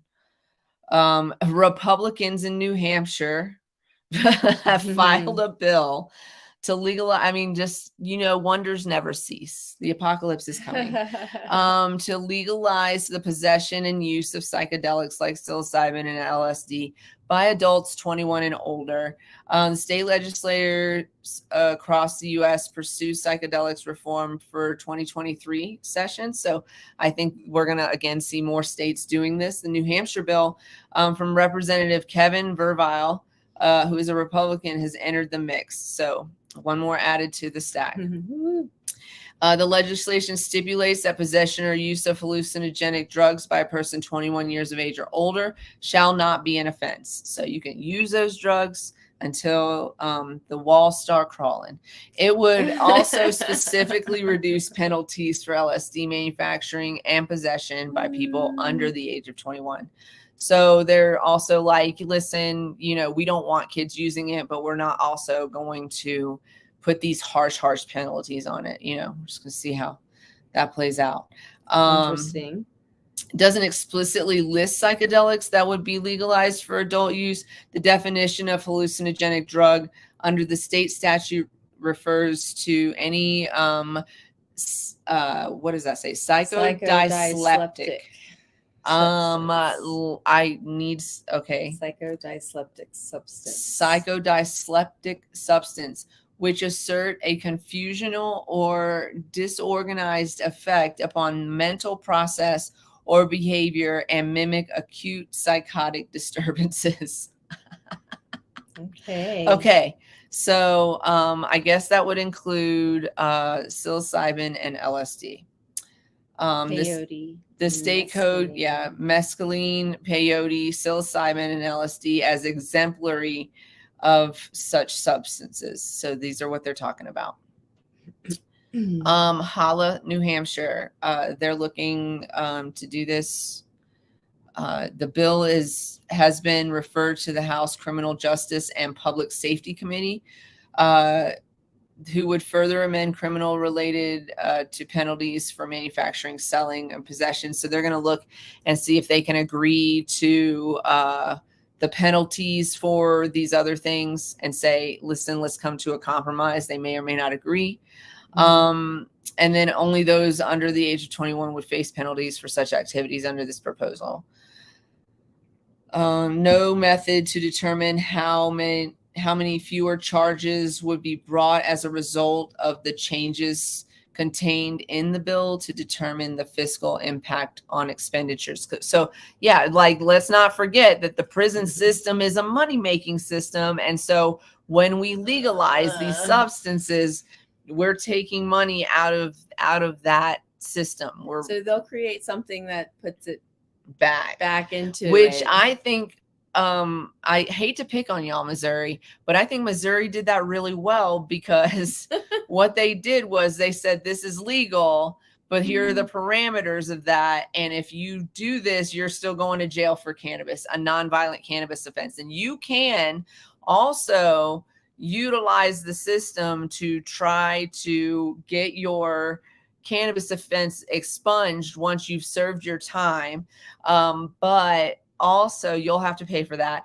And it may not be expunged. And it's just like a crazy thing. Like, why arrest them in the first place if they could get it expunged, kind of thing. They'll waste your time in the court system. We already know that. And actually, there's somebody I want to bring onto the show, Adela Wisdom. We're trying to work out some time to we might have to pre-record it, which is something that we've talked about doing for certain guests in the past, but have not followed through on that, because I'm gonna be honest, it makes me a little nervous to not have you guys, at least, we know you're here listening. We just don't know when we record how many people are gonna tune in and get it, so it just go live whenever on a Saturday. Hey, listen, it's a Saturday special event show kind of thing. Maybe we'll do that. Maybe we'll do that. Maybe we'll just do a special show just to highlight some people that we just know we can't get on a Monday or a Wednesday. From time to time, we'll just maybe have a special show. It's not a bad idea. So anyways, but Adele Wisdom, their charges were dismissed. I'm super stoked for them, but they were tied up in the court system for so long for a hemp plant that the courts didn't even test it to even see what, and it was just so crazy. It was just this curled up in my hand. Yeah, it was just this little. Yeah, so we've had her on before to kind of talk about what she was going through in the moment, but now that the case has been dismissed, I just kind of want to catch up with her and see talk to her about the experience and just the ridiculousness of it. You know, and does she I don't even know if she knows why they finally just decided to dismiss her case after dragging her. I mean, it does that. It says it falls under. I wonder, what kind of review. I mean, only she can answer maybe she can't even answer those questions. Yeah, because sometimes they didn't even tell her nothing. No, it was. They didn't tell her anything. That it falls under this regulation, right? And you're good to go. I also feel like there were some times where she would show up to court and everything had been moved and nobody told her anything. Uh-oh. Did we lose? Do we have a technical difficulty? Oh, we did. Just a little one. We're back. The microphone went out for a second. My fault. But yeah, so I'm excited to talk to her. Yeah, maybe we'll just have a special show. Maybe we'll just have a special show for that. Yeah. To talk about it. But yeah, holler at New Hampshire. Check out Marijuana Moment for that story. We're going to see more and more stories like that. We're not going to go into this one. I'll just read the headline, but there's a couple stories like this on like Marijuana Moment. Check out normal.org and also MJ Biz Daily. But I saw a few stories like this about, again, studies showing that people living in states with legal cannabis have lower rates of alcohol use disorder. This study in particular, the article that I'm looking at, is a federally funded twin study. So it's been replicated. And then I've seen several about tobacco use going down, about use of painkillers and those types of drugs use going down, overdoses going down as well in legal states. So we're starting to see those research studies being replicated in states that are legal. That's good to hear. So go check out Marijuana Moment for that story. Connecticut adult use cannabis sales are going to begin this week. This is one I want to talk about. Oh, wait, hold on. Kentucky Governor Beshear, don't click on that one either. Kentucky Governor Beshear is calling for legalization of medical cannabis. So check that one out. That's on Normal. I'll look at that one in a minute on that one. And so this is the one I want to look at right here. This is the Arizona. Yeah. This one right here. Yeah. Arizona is setting some precedent. What's happening? It's just my old ass computer. Oh, okay, got it. I was like, is it not going to show us? Arizona is setting some precedent. The Arizona Supreme Court has recently declined to hear any further challenges to an appellate court ruling which determined that child welfare officials acted inappropriately when they placed a woman on the state registry for having consumed medical cannabis while pregnant. The court order issued Thursday removes the mother's name from appearing on the state's registry, which is accessible to employers performing background checks. The Arizona Department of Child Safety initially took action against the mother, Lindsay Ridgel, in 2019 when her newborn tested positive for cannabis.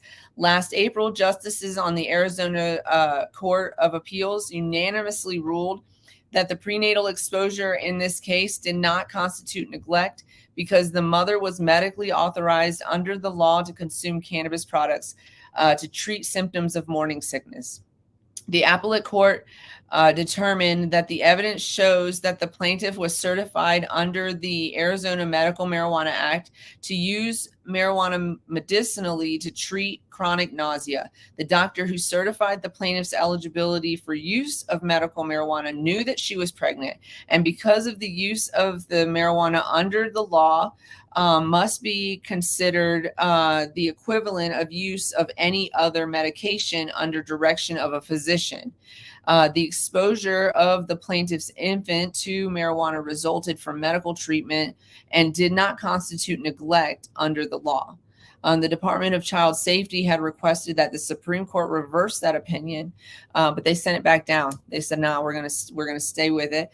Ridgel's attorney, who previously served as a political director for Arizona's Normal, said that the decision has national implications. That's why we want to talk about this here, because it absolutely does. Because legislators in other states have sought to enact punitive laws against those who consume cannabis during pregnancy. For example, Members of Alabama Senate in 2022 approved legislation requiring women of childbearing age to show proof of a negative pregnancy test before they could apply to obtain medical cannabis. The bill eventually failed in the House. Well, thank goodness. Yeah. Oh my gosh. Alabama leads the nation in arresting women who use certain controlled substances, including marijuana, during pregnancy. Absolutely ridiculous. Oklahoma regulators considered imposing a similar requirement on women seeking to obtain medical cannabis, but ultimately repealed the rule. Data provides inconsistent results. I can tell you that any woman that I have met, and I have not met them all, but who have used cannabis throughout their pregnancy, have used it responsibly, have used it under a physician's watchful eye, and have not had any negative results of their their children are not underdeveloped or malnourished, or they don't slow and develop. I mean, they're actually quite smart kids, and they stop and think about some shit. So I don't know, maybe it helps. So they're saying data provides inconsistent results with respect to whether or not prenatal cannabis exposure is associated with adverse neonatal outcomes, such as risk of preterm birth.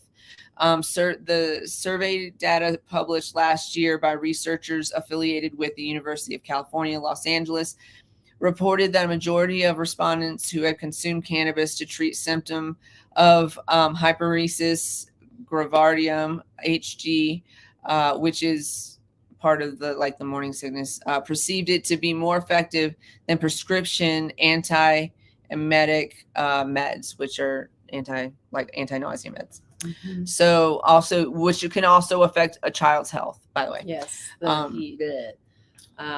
So way to go, Arizona. Thank you for that's a normal article. Yeah, that's normal.org. Check it out. That's a really important case. That's going to be a really, really important case. We'll probably see other states have some similar results.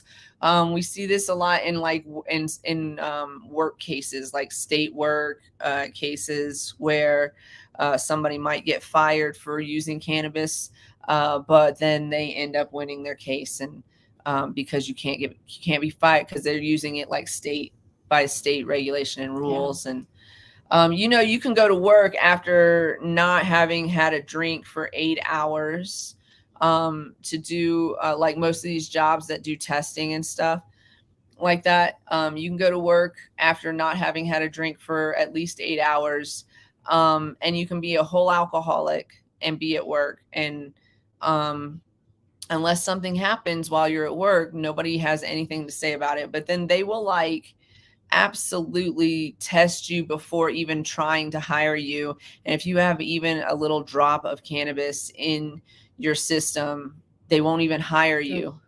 And you're far less dangerous.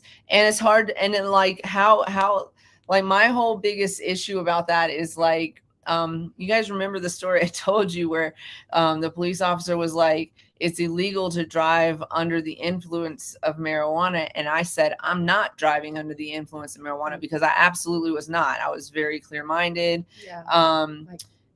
Pain-free. Right yeah. Not right now, but it was just enough to capture the pain and get rid of the anxiety and go. And so, and the thing is that what I smoked tonight, if I go get a blood test tomorrow, even 8 hours after the fact, there's no way that I would pass a drug test. Yeah. Right. But even if I hadn't smoked for over 8 hours, I would not pass a drug test. Mm-hmm. And cannabis doesn't work that way. Just because you can see it in my bloodstream doesn't mean that it's affecting my mind. No, because it's in our bodies anyway, right.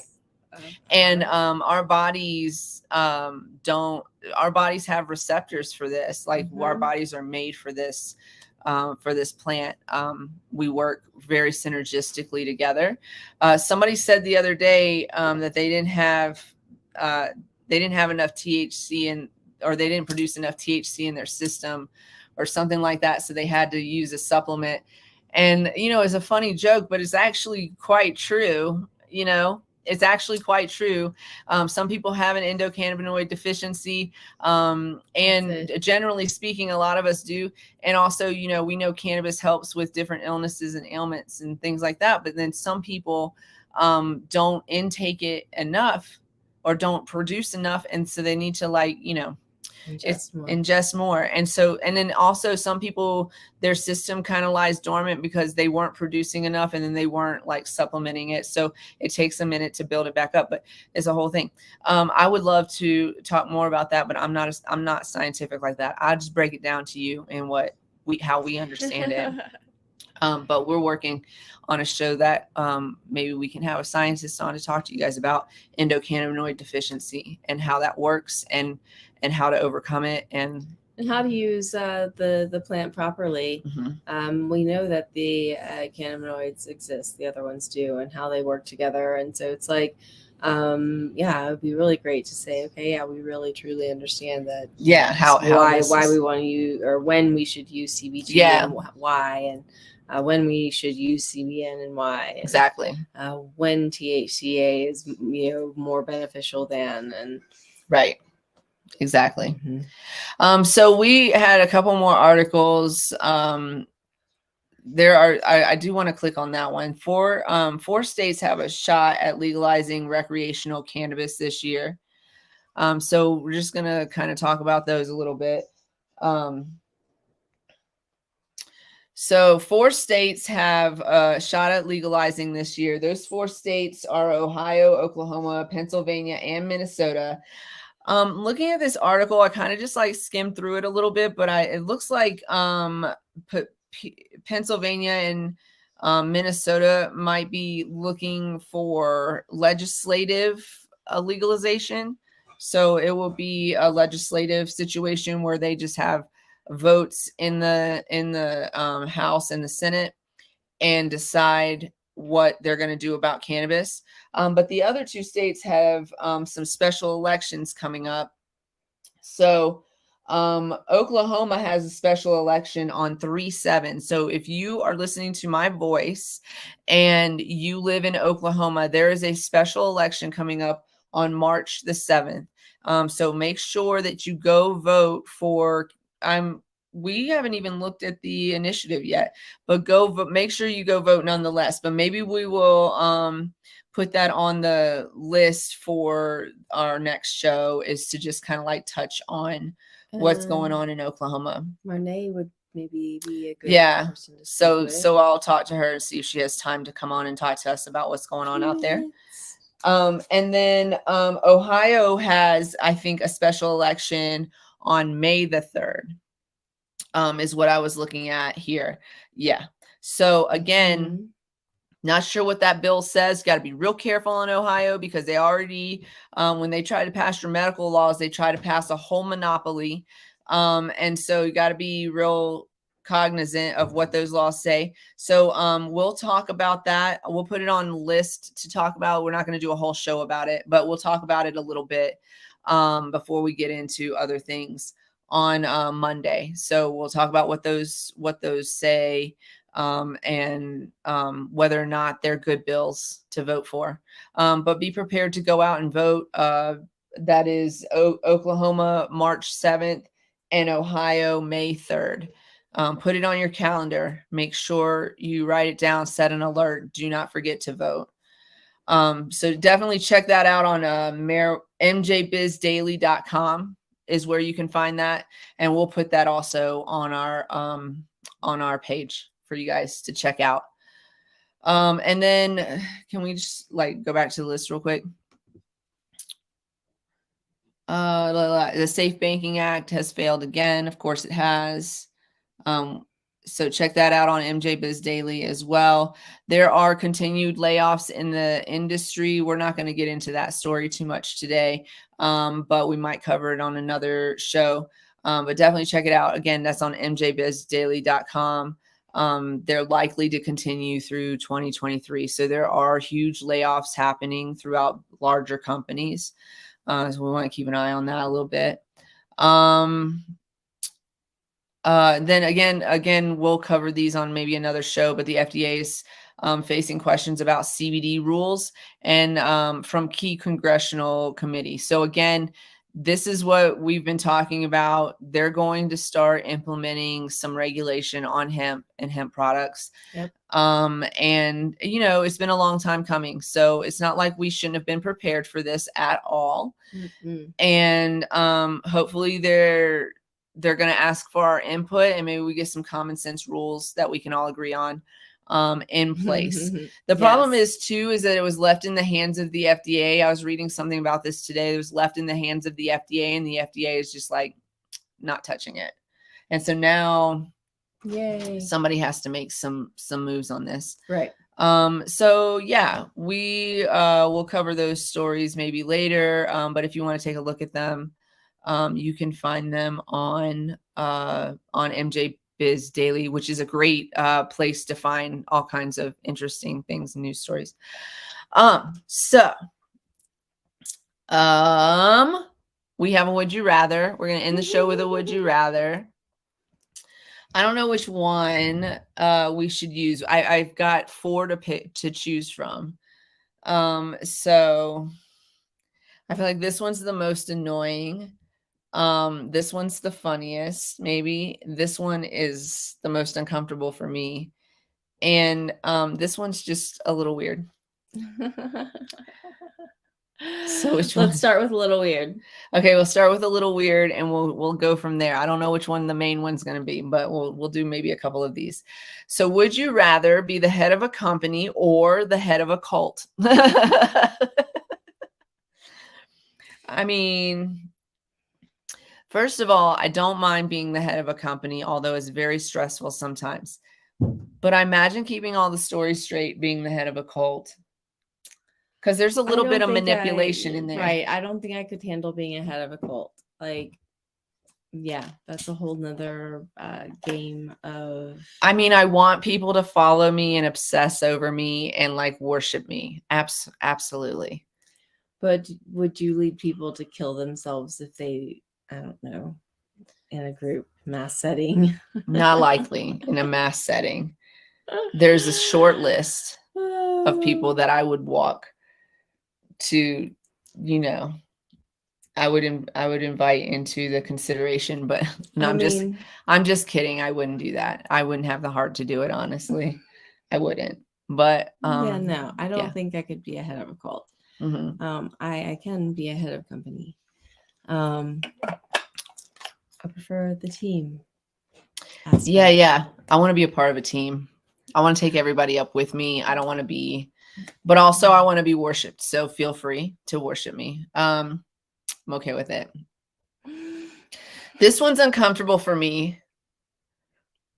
This is not our number one, but this one's uncomfortable for me. Would you rather only be able to wear clown shoes or not be able to wear any shoes ever at all? This one's hard because I do love shoes. But I don't wear my fancy shoes like I used to. They're more just like, I don't know, art in that sense. But I don't think I would want to wear clown shoes either. If that ever becomes a trend, I'm out. I'm out. I don't want to wear clown shoes. Is that his breath? Oh, geez.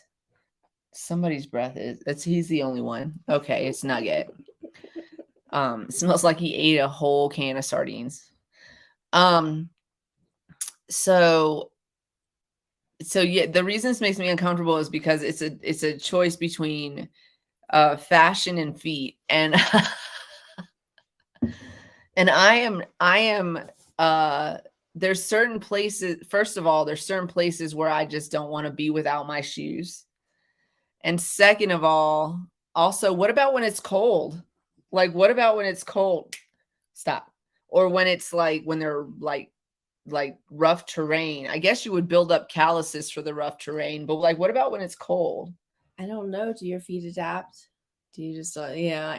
Eventually, maybe, like, but the thing that you move out of the cold, the thing situation. the thing you do when you're at the beach and it's and it's 1,000,000 and you gotta across like I don't like not having feet protection. Me either. neither. You just get blisters and get feet over it. No. Could I still wear socks? Listen, I mean, you could probably wear socks. I didn't even think of that as an option. To not have my bare feet. It doesn't say you can't.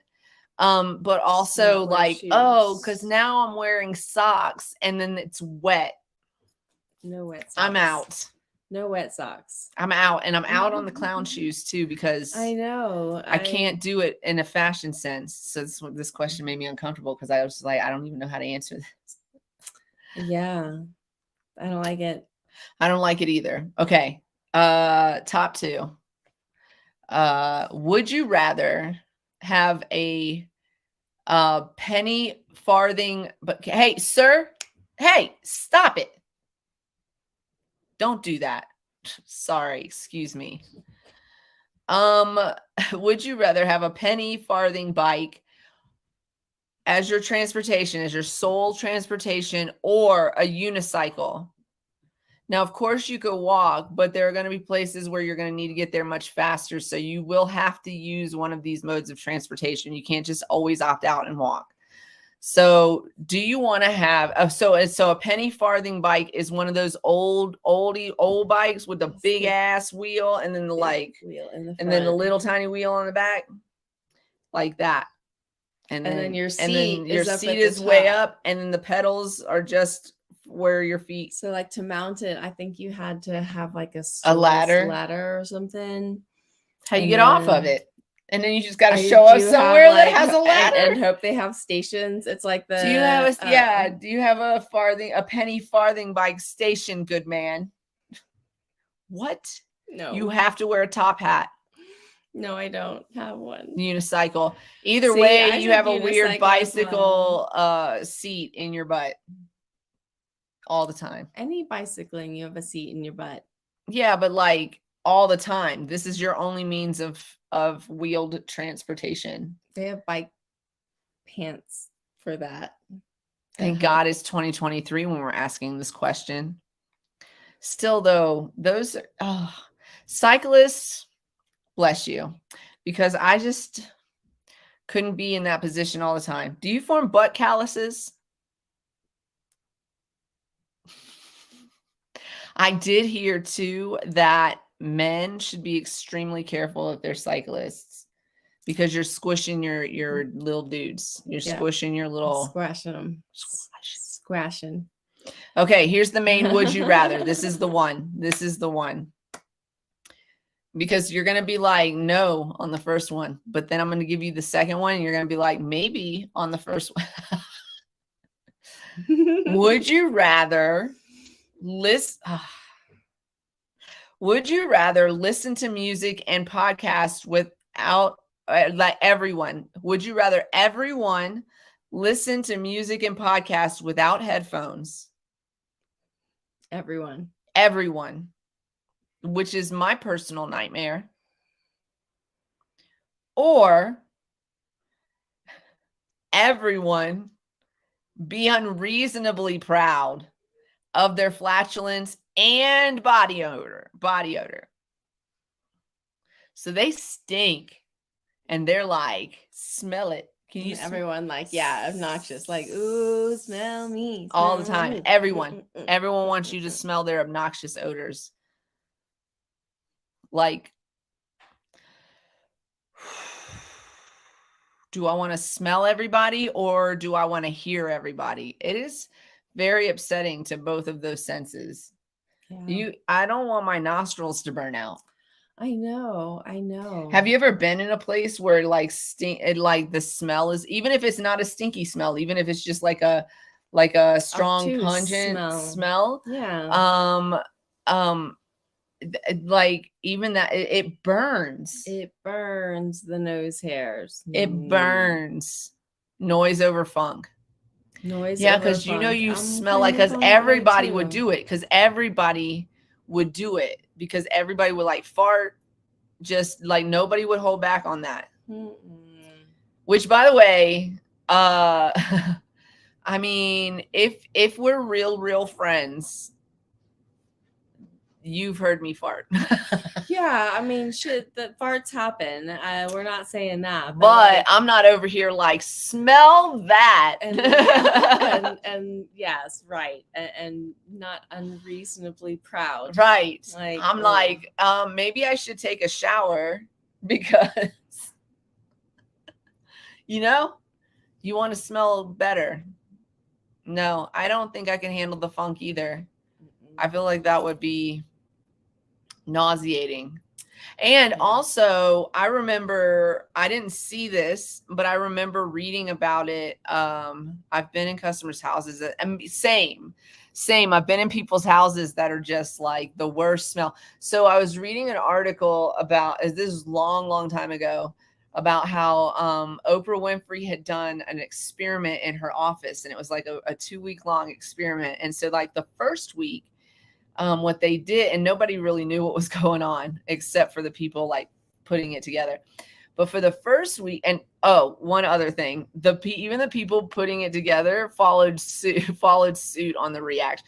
So the first week, they pumped in like sweet smells, like the smell of chocolate chip cookies and cinnamon rolls and cinnamon buns. And everybody was super like happy all the time, nice to each other. There were like very little like disagreements within the office. Like everybody was super stoked to be there. But then the following week, they pumped in bad smells like garbage and like fish and like the streets of Chicago, right?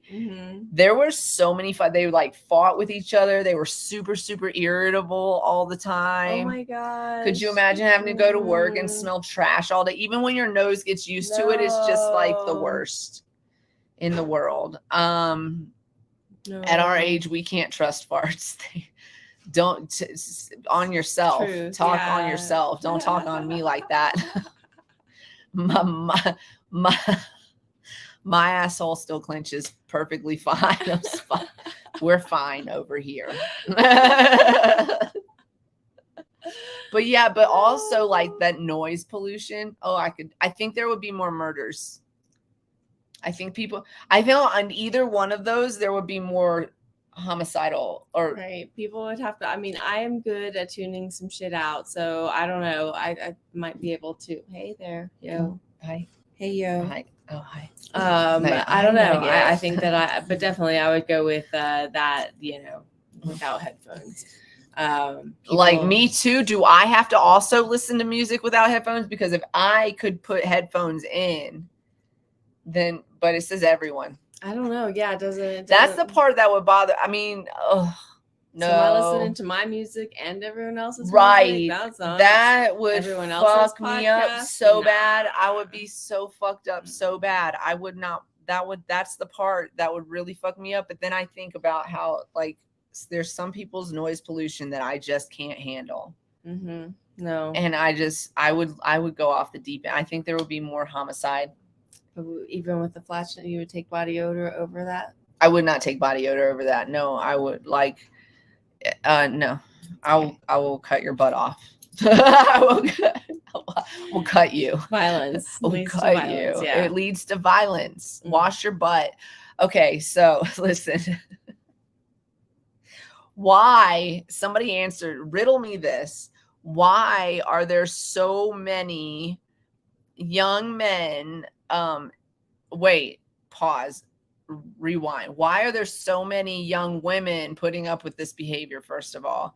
Why are there so many stories about young men being afraid to get into their orifices because it might make them, God forbid, gay? That's so gross, you guys. I know I'm not saying that our listeners are not the cleanest fucking people on earth, because I know that you are. But like literally make sure that we're teaching these young boys to wipe their asses, wash their asses, take whatever on their own. Do it on their own. You got to do it. They got to do it, because do it yourself. Pick up after yourself too. Ladies, stop. And also men who have to deal with unclean men too, but like literally stop agreeing to that as a standard. That is not a standard. That is Would you rather listen to country music for the rest of your life or gospel music for the rest of your life? I would go with country music, even though I'm not the biggest fan. I like both country music and gospel music too. In the right ways and with the right, but there is also both of those turn me off. So honestly, gross, men, wash your nasty ass. That's right. Wash your butt. Wash your butt. Wash your butt. Wash your butt. It's not going to wash itself. And also use a washcloth. Like use a different one than you use for your face, and also in the rest of your body. You can use multiple washcloths. You can also use multiple towels. There's not a rule against it. Just saying. I'm just putting it out there.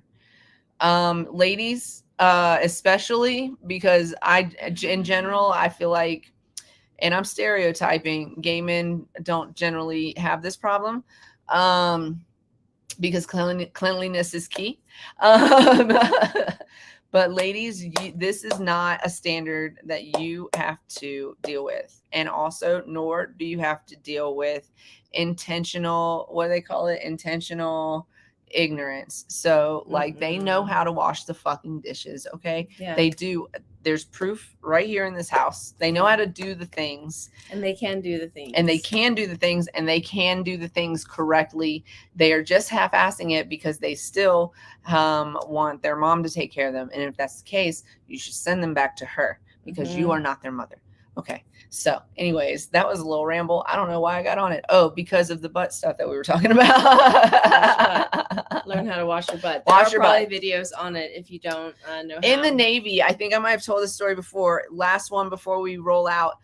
In the Navy, there were not classes on washing your butt, although there should have been. There were classes on brushing your teeth, though. If you were in the military, you probably had to go through a teeth brushing class and then go to the dentist and let them tell you if you did it right or not for your whole life until you were in your 20s or possibly in your 30s. If you've been doing it wrong your whole life from in your 20s and in your 30s, it's going to be a long day at the dentist for you. That's as it turns out. Yeah. And yes, okay, thank you. And yes, put the fucking seat down. You're the only one that needs it up. You're the only one. And actually, sometimes you need it down. So if you sometimes need it down and we always need it down, just fucking put it down. Yeah. Okay. Just put the whole seat down. Anyways, we're not going to complain about men's bad habits. Stop with your bad habits. Look at this one. I'm not going to even light a new one. We're going to light this old one. That's be nice to yourself. Make sure you put your mask on. I just completely went right out. Make sure you put your mask on before assisting others.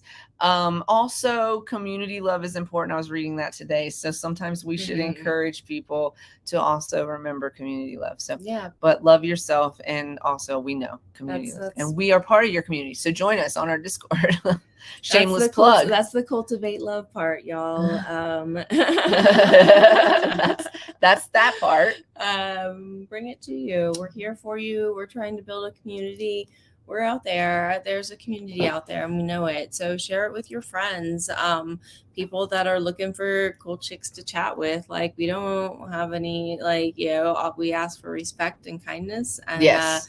But all opinions are welcome until you're a dick. You're a dick. Yeah. Just come. You don't want people to lie to you just to not hurt, so we're truthful, but we're kind. So come join our community. Yeah. And as always, y'all, stay lifted. Stay lifted. Woo, woo. Woo, woo. Where is the woo, woo? Woo, woo, woo. Woo, woo, woo. We'll see you on Monday. Make sure you follow, share, tell your friends, and set your alerts.